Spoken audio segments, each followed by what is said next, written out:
Alright, how's it going, everybody? I am here today with Erik Faust. We are in Berks County Brazilian Jiu-Jitsu, as you can see. And we are going to demonstrate some moves. I think you saw that katana from like earlier when we were talking about weapons and shit. Oh, we still have too many weapons. Yeah. Oh, this is one of my guard retention. I need to, you know what? I'm going to actually get rid of that. Sorry. Oops. Check out the podcast to get more information on those things. Anyway, we were talking about some guard retention stuff that you are in case they close distance, we didn't get the shooter. Yes, indeed. And ammo short. Maybe you don't even have ammo on you right now. Camcorder does not do this. Yes, indeed. Infinite ammo right here. Alright, so we're going to do some guard retention stuff. So let me hop down here. You can stay standing for this. Couple things I like to do, just quick things for you guys, concept-wise, to maybe help your guard. I'm big on hooks in general, so just making sure you get a decent hook versus like just flopping your legs there. So taking the shoelaces of your feet and hooking and actually putting tension and connecting to him. So if he moves, I'm connected. He's not just pulling his legs away. If I just have hooks essentially in a position, he goes to move away. It's not doing me anything. So when I'm getting this, I want these to actually be hands. Like I'm like grabbing him with my feet, so I can move him around and adjust him. So we want hooks. Then I need points of control. So these are 2 points of control. 4 is the most I can have, unless I have not 4 limbs. So if you have 3, then you're just gonna have to go with 3. But most of us got 4, so I need to control this. It could be here, here, here. Kind of irrelevant where I'm holding. For what this is, it's just more connecting myself to him. So if we look at this here, he has every option under the sun. He can go left, right, up, down, all around, and I have to assume or like go in a direction and hope that that's the right one.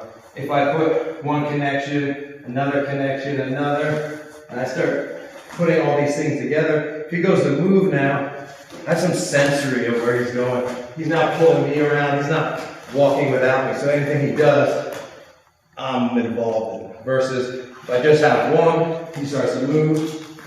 It's something, but I can't necessarily hold him from anywhere he goes. So we try to add as much of this as possible. It could be here, it could be looking spider guard, whatever, where we get our hooks. So 4 points of control.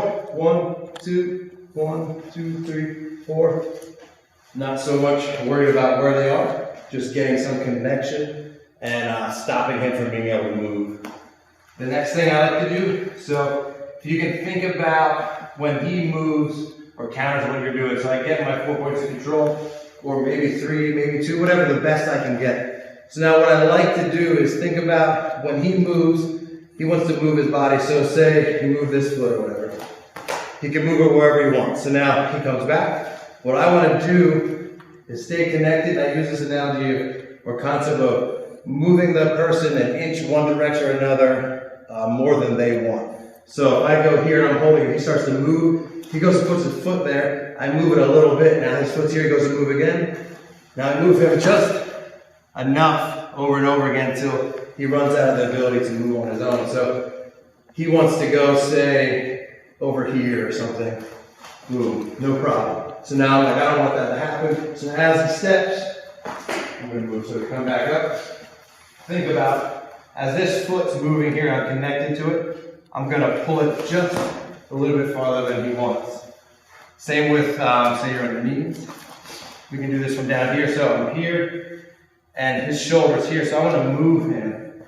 Start adjusting things. As he comes forward, I move his shoulder back, push his leg, and I just start getting movement. Versus trying to do a specific thing. I just want him to not be in balance. So I'm breaking his posture, now he has to correct his posture. As he does, I push him. Maybe I get on top. So it's just super simple ways to add to your game without adding like a specific fancy move or whatever. Yeah. But if you can have a really good guard, you can then like sit back and play jiu-jitsu. Yeah. Because most of the time we're so worried about getting past. And then if you get past, you have to recover and all that stuff. Yeah. So if I can stay here, I have time to like work on things and think. Because now I have the freedom to do what I need to do versus worrying about getting past. And sitting here so worried about I get stuck, and next thing you know, I'm fast. Yeah. So if I just move, so now, as you move, Yeah. I just bring myself along. I'm not trying to necessarily do anything fancy. I want to stay connected. Yeah. And then move you more or less than you want. Yeah. Versus like. And it's a patient game too. You're having active limbs the entire time, no lazy limbs. Yeah. Mm-hmm. So it's just connection, the same with like anything else in jiu-jitsu. If I'm not really connected to you, I can't really feel what you're doing. I can't counter what you're doing. You can't manipulate one. Yeah. Good stuff, man. Thank you. Okay, I'll sit back. Hopefully that helps you guys.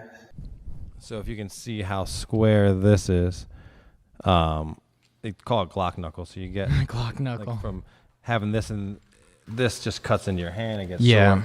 So then with this, I took a Dremel and cut all this out. Nice. So not only can I get my purchase up higher, so then if you look at the physics of